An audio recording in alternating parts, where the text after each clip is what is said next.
Good evening. Coming up in Mello TV Evening News, business giant Lascelles Chin, former of Lascelles Group of Companies, is dead. Massive blaze engulfs commercial buildings in Port Antonio. Search underway for juvenile escapees.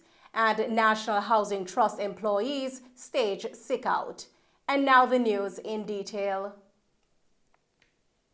Jamaican business mogul and Lascelles Group of Companies founder Lascelles Chin has died. Mr. Chin died at the age of 86 in the United States on Saturday night. Mr. Chin, who was in the U.S. for medical treatment, was renowned as the executive chairman of Lascelles Manufacturing, Lascelles Financial Services, and Lascelles Distributors. His food products became household names in Jamaica, earning him numerous accolades for entrepreneurship and philanthropy. Born in St. Catherine, Lascelles Chin's journey from humble beginnings inspired many. His legacy as a visionary entrepreneur and his significant contributions to society will be remembered. In the meantime, former Prime Minister P.J. Patterson has expressed tribute and condolences following the passing of business icon Lascelles Chin, highlighting his significant contributions as an entrepreneur and philanthropist. Mr. Patterson highlighted that Mr. Chin's upbringing in rural village shaped his determination to succeed through honesty and diligence. His business acumen led him to build the successful Lascelles brand, gaining widespread household acceptance. As president of the Jamaica Exporters Association, Lascelles Chin advocated for favoring businesses entering competitive export markets. Chin's generosity extended to addressing national challenges, particularly in healthcare, education, and security, by supporting frontline workers.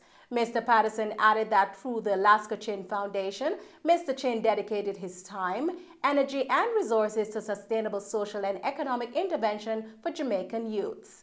The former Prime Minister celebrated Chin's visionary spirit and expressed heartfelt sympathy to his family.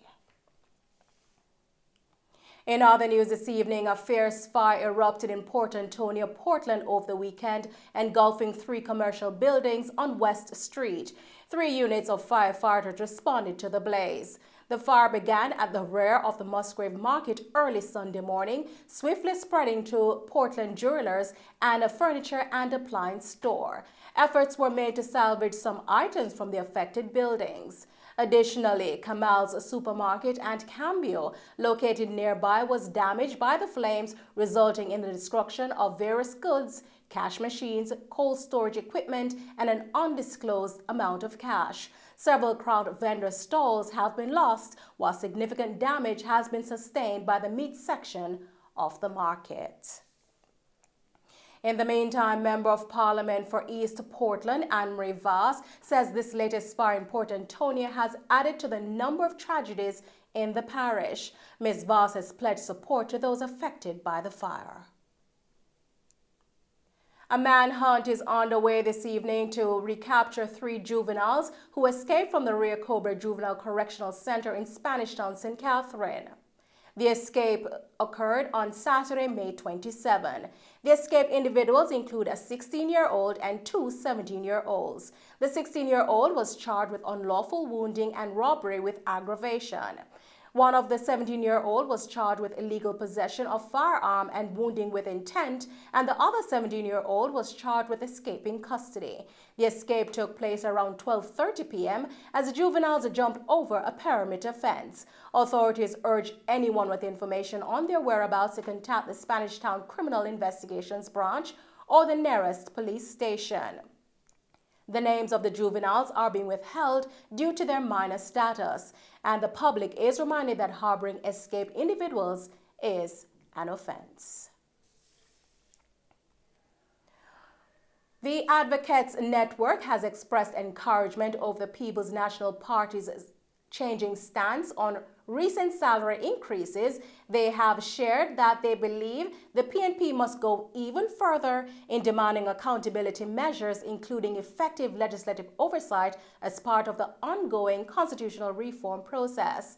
The Advocates Network has been advocated for immediate disclosure of accountability measures rolling back salary increases for the political directorate and including an appropriate accountability framework in the constitutional reform process.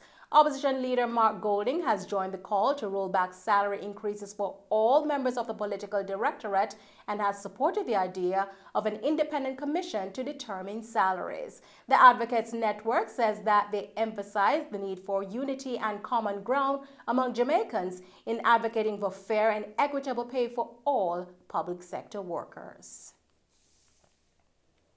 A 27-year-old bread vendor, Romario Anderson, was shot by an unidentified gunman in downtown Montego Bay on Saturday night. He later succumbed to his injuries at the Cornwall Regional Hospital on Sunday morning.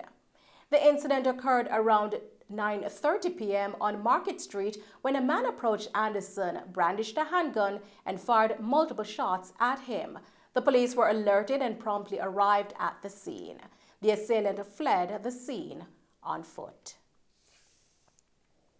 Scores of National Housing Trust NHT workers staged a sit-out on Monday, protesting an unresolved job evaluation issue. This action comes just 1 week after a similar industrial action occurred a year ago when employees walked off the job. In a media release, the NHT confirmed that a significant number of employees called in sick, resulting in delays for customers accessing certain in-branch services. A floral tribute was held for late former Prime Minister Edward Seaga to commemorate the 93rd anniversary of his birth at the National Heroes Park in Kingston on Sunday, May 28. During the event, Prime Minister Andrew Holness highlighted the strength and efficiency of Mr. Seaga and how he recognized the great potential the country has if only citizens would settle down.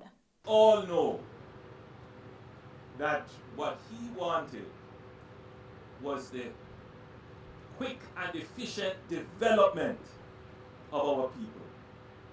You know, he saw the potential in this country. He saw what this country could achieve if only it would just settle down and realize its true potential.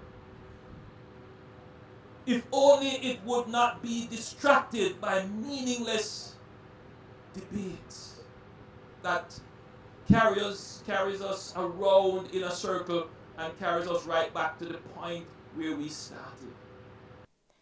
Mr. Holness shared that despite Mr. Seaga's seemingly abrasive nature, he was an excellent political leader and teacher.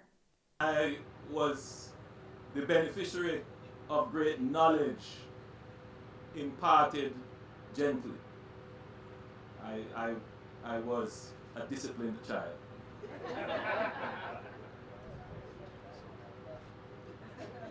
I have made no comment about Brother Desmond.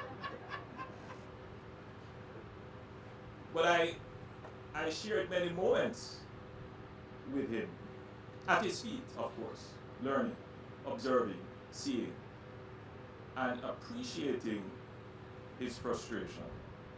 In urging citizens to quit tribal politics and go forward to greater efficiency, Mr. Holness pointed out that Mr. Seaga saw that Jamaican culture had value and could have been monetized. Mr. Holness added that the former Prime Minister saw that we could convert culture into a product that could have market value and be used in the development of the country. And those are the stories making the news this evening. Thank you for tuning in to Mello TV Evening News. I'm Nicole Hales. Stay safe and thanks for watching.